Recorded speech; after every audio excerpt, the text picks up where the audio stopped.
Proxy, give me the target.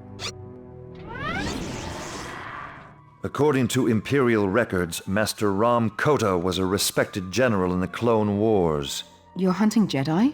I bring Darth Vader's enemies to justice. And now so do you.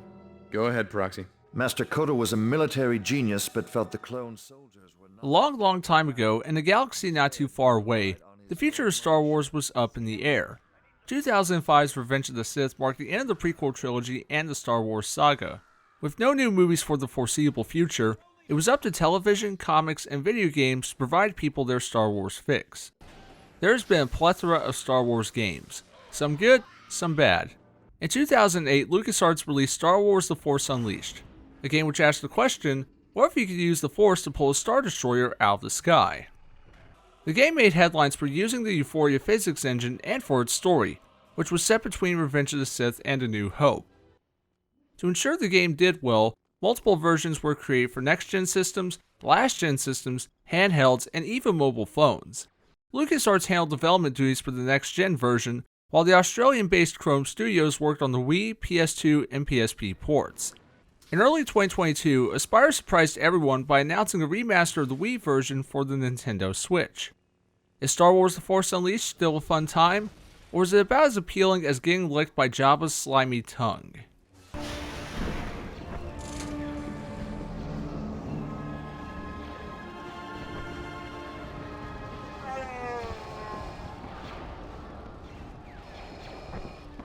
Lord Vader, we were ambushed upon arrival, but I have the situation well in... I have no interest in your feelings, Commander.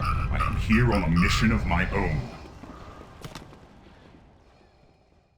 The game opens with Darth Vader landing on Kashyyyk. The Sith Lord is looking for a Jedi hiding out on the Wookiee homeworld. He finds the Jedi and is about to execute him when he discovers the Jedi has a son. Vader murders the Jedi, takes the son, and raises him in secrecy. Trained in the ways of the dark side, Starkiller is tasked by Vader to eliminate all remaining Jedi. Assisting him on his journey is his personal droid Proxy and his pilot Juno Eclipse. Eventually, Starkiller begins veering away from the dark side and onto the path of good. His actions lead to the creation of a rebel alliance that will fight back against the Galactic Empire. We have the entire galaxy in front of us.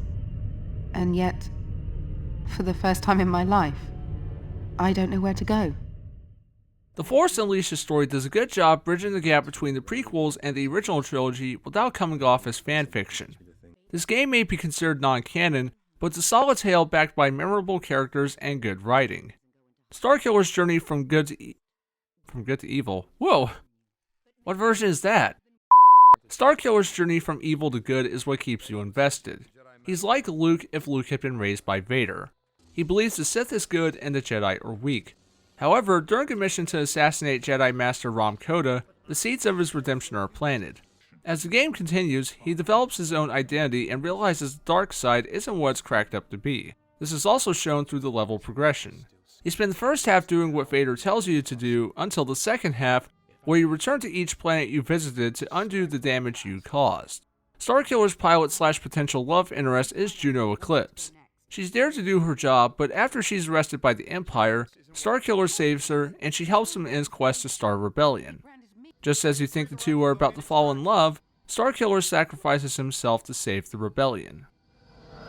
Probably not, no. Then I'll never need to live this down.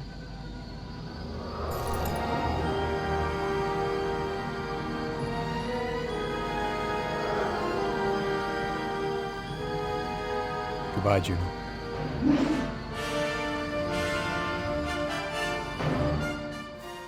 Proxy is a droid and Starkiller's trainer. The best way to describe him is as C-3PO's psychotic cousin. When he's not providing detailed information on characters and missions, he's trying to murder Starkiller to fulfill his programming. Unfortunately, this aspect of the character is absent from Chrome Studios' version, which is a shame because his dark humor lets some funny moments in the HD version. The story and characters are the same between LucasArts and Chrome Studios versions.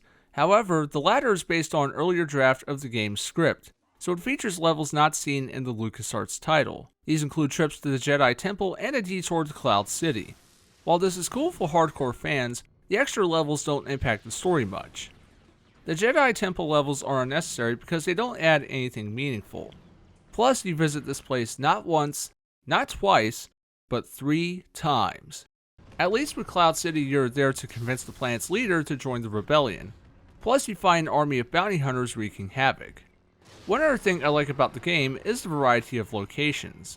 Although you travel to familiar places like Kashyyyk and the Death Star, you also visit planets referenced or briefly shown in the films, like Felucia and Raxus Prime. Raxus Prime is a standout because of its design and atmosphere. It's a rundown planet built on the remains of droids and starships, so everything is rusty, dank, and decrepit. I like it when Star Wars shows us sides of the galaxy we've never seen before, and The Force Unleashed is no exception.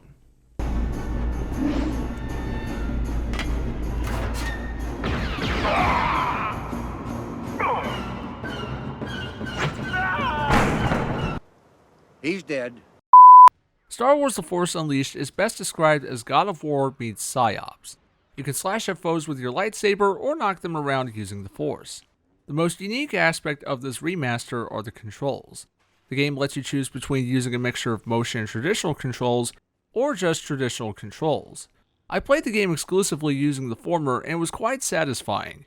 Swinging the lightsaber with the right Joy-Con felt more responsive than it did in the original Wii game. That version had a hard time reading your swings, so you would flail your remote around and hope for the best. Not the case here. Using Force Push is done by shaking the left Joy-Con, while other abilities like Lightning, Repulse, and Dash are allocated to the face buttons and triggers.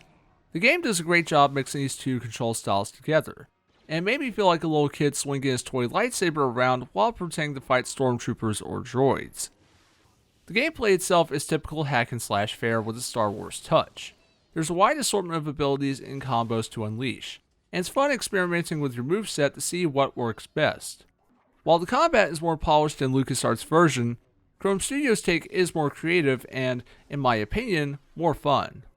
What also helps keep the combat enjoyable is the diverse enemy roster. Each planet has its own unique faction, like junk scavengers and scrap droids on Raxus Prime, or native warriors and rancors on Felucia.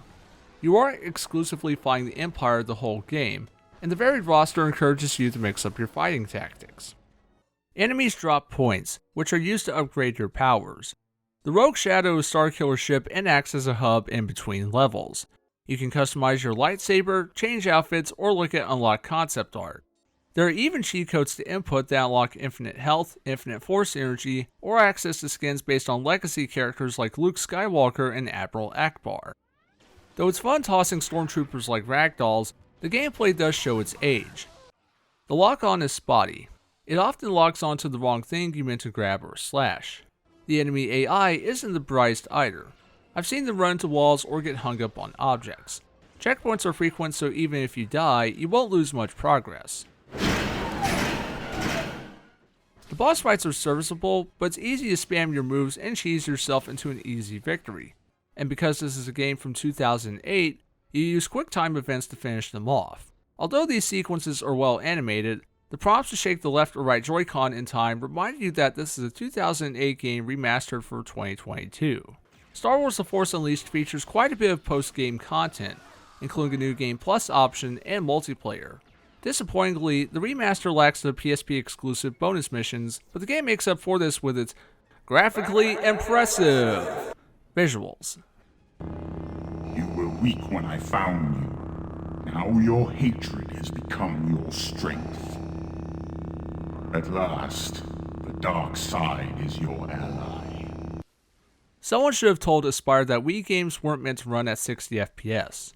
In all seriousness, I'm impressed with how great a job Aspire did remastering the game for the Switch. Some of the textures look basic and the facial animations are noticeably stiff, but other things like the lighting and environments look great. The physics might not be as dynamic as Euphoria, but environments are destructible and there's some satisfying ragdoll when you throw someone into a bottomless pit. However, I did encounter some minor glitches. Enemies got hung up on the environment and the ragdoll sometimes made them look like they were having a seizure. The strangest bugs were when enemies suddenly became invincible, unable to be killed or grabbed using force grip.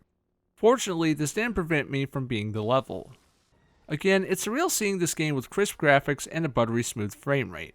However, I think it goes to show how Chrome Studios didn't half-ass the visuals and put in the effort to make the Wii version look as good as possible despite the hardware it was on. Sound is great. Lightsabers sound like lightsabers, and enemies make satisfying death sounds. The voice performances are great, particularly Sam Witwer as Starkiller. This game made him a go-to guy for the Star Wars franchise as he went on to voice Darth Maul and Emperor Palpatine in future Star Wars projects. The music is good, relying on a mixture of classic Star Wars tracks and new music to heighten the action.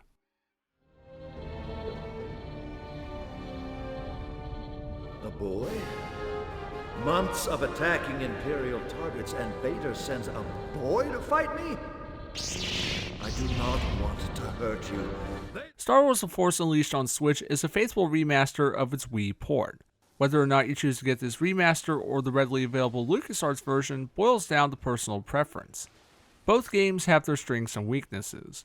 The Force Unleashed on 360, PS3, and PC is a fine hack and slash but a fantastic tech demo for Euphoria. The Force Unleashed on Switch is a fine hack and slash with a fun control scheme.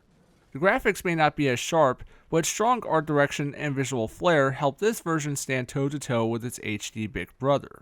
Personally, while I enjoy the HD version for its technical achievements, I enjoy Chrome Studios' version more because of its gameplay and controls. As for the story, it's an enjoyable tale of evil becoming good, and how one man's actions spark an entire movement against the Empire. It's a satisfying story that was in no way ruined by an unnecessary sequel that turned a cool character into a misguided simp. Star Wars The Force Unleashed gets a 7 out of 10.